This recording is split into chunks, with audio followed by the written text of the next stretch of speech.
আসসালামু আলাইকুম everyone, welcome back to my channel. কাছে এবং দূরে যে যেখান থেকে ভিডিওটি দেখছেন, আশা করছি আল্লাহর রহমতে সবাই ভালো আছেন। আমরা আলহামদুলিল্লাহ ভালো আছি। শুরু করলাম নতুন একটি ব্লগটা শুরু করেছিলাম আমি শুক্রবার বিকেলবেলা থেকে। শুক্রবার মানে হচ্ছে আমাদেরকে একটু হলেও বের হতে হবে, না বের হলে একদমই বাসায় ভালো লাগে না। বিকেলের সময় প্রতিদিন শুক্রবারে ইচ্ছা করে বের হতে বাসা থেকে। তো যাই হোক, আজকে কোথায় যাচ্ছি, কি করব সব কিছু মিলে পুরো ব্লগটা আপনারা দেখতে থাকুন। আশা করছি আপনাদের ভালো লাগবে।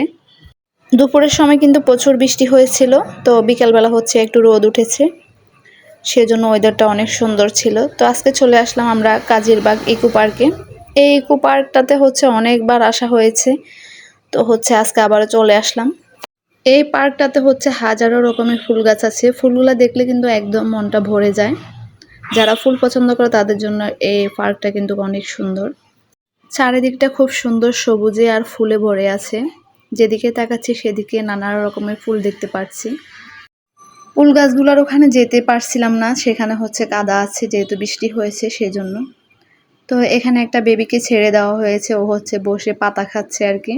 তো যাই হোক, ওর মা এসে পাতাটা মুখ থেকে নিয়ে নিয়েছে। মাশাআল্লাহ, খুব সুন্দর কিউট বেবি। তো পরে হচ্ছে ওর মা ওকে কোলে নিয়ে নিয়েছে। আর এদিকে আমাদের ইরফানটা তো খুব হাসতেছে। আর এদিকে ফুলগুলা কিন্তু ভীষণ রকমের সুন্দর ছিল। এই ফুলগুলোর কালার একদম লাল টকটকে ছিল। আমরা আগে যখন এখানে এসেছিলাম তখন কিন্তু এত ধরনের ফুল গাছের মধ্যে ছিল না, এতগুলা গাছও ছিল না ফুল গাছ, এখন যেরকম ফুল ফুটে আছে আর কি। আর এখানে হচ্ছে অনেকগুলা রাজহাঁস আছে। তো আমরা হচ্ছে হাঁটতে হাঁটতে অনেক দূর চলে এসেছি। আসলে ভালোই লাগতেছিল, যেহেতু ওয়েদারটা তেমন একটা গরম ছিল না। আর এদিকে যে ছোট ছোট দুইটা ভাই দেখতেছেন, ওরা নাকি টিকটক করে, আমার ছেলে নাকি ওদের ভিডিও দেখে। তো যাই হোক, ওরা হচ্ছে আমাদের ফেনীর। আমরা সবটুকু হেঁটে তারপরে এখানে এসে একটু রেস্ট নিলাম, তারপরে এখানে চিপস আর কোল্ড ড্রিঙ্কস খাচ্ছি। তো খেতে বসে দেখলাম মাথার উপরে একটা আমড়া গাছে অনেকগুলো আমড়া ধরে আছে, মাশাআল্লাহ, দেখে খুব সুন্দর লাগলো আর কি। তবে এখান থেকে কোনো ফুল অথবা ফল ছিঁড়া যাবে না, সেই জন্য হচ্ছে আমড়াগুলো দেখে শান্তি পাচ্ছি আর কি, ছিঁড়তে তো পারছি না। তো আর এখানে একটা গাছে দুই ধরনের ফুল ফুটে আছে। আল্লাহ তাআলা কি না করতে পারে, দেখুন একটা গাছে দুই ধরনের ফুল ফুটে আছে, গাছ কিন্তু একটাই। আর এই ফুলগুলা দেখে এতটা সুন্দর লাগতেছে, ক্যামেরাতে কিন্তু ততটাও সুন্দর লাগতেছে না যতটুক বাস্তবে দেখতে সুন্দর লাগে আর কি। অসম্ভব রকমের সুন্দর ছিল ফুলগুলা। তারপর হচ্ছে আমরা একটা রেস্টুরেন্টে চলে আসলাম। এটা একদম উপরে ছিল, আমরা হচ্ছে ছাদের উপরে আর কি। রেস্টুরেন্টটা খোলামেলা পরিবেশে এসে মানে অনেক ভালো লাগতেছে আর কি। জায়গাটা ভিতরেও জায়গা ছিল, আমরা ভিতরে বসি নাই, আমরা হচ্ছে বাইরে বসলাম, যেহেতু একদম খোলামেলা ছিল। তো আমি হচ্ছে একটু উপরে উঠতেছি, উপরে উঠে দেখতেছি আর কি। তো উপরে হচ্ছে কিছুই ছিল না, তো আমি এমনিতে ঘুরে চলে আসলাম। তো এই স্পেসটা কিন্তু ছোট ছিল, তবে বসতে অনেক ভালো লেগেছে।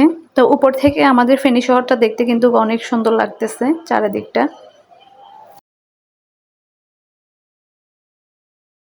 সব সময় যে কথাটা বলে থাকি, আমার ভিডিওটি যদি আপনাদের ভালো লেগে থাকে আমার চ্যানেলটি সাবস্ক্রাইব করে নেবেন এবং আমার ফেসবুক পেজটা ফলো দিয়ে দেবেন। ভিডিওতে একটা লাইক দিতে ভুলবেন না এবং একটা করে কমেন্টস করে যাবেন। যারা হচ্ছে ভিডিওটা দেখেন লাইক দেন না, তাদের কাছে অনুরোধ করতেছে একটা করে লাইক দিয়ে যাবেন। ওই দিঘিটা দেখা যাচ্ছে, ওইটা কি আপনারা চিনেন? এটা হচ্ছে ফেনী রাজাজি দিঘি। তো ওটা হচ্ছে অনেক সুন্দরভাবে দেখা যাচ্ছে। আর এইদিকে হচ্ছে নাফিসামণি তো অনেক খুশি দোলনা পেয়ে, ও হচ্ছে এখানে দোল খাচ্ছে। খাবারটা কিন্তু অর্ডার দেওয়া হয়ে গিয়েছে, তো এখন হচ্ছে আমরা অপেক্ষা করতেছি খাবার কখন আসবে।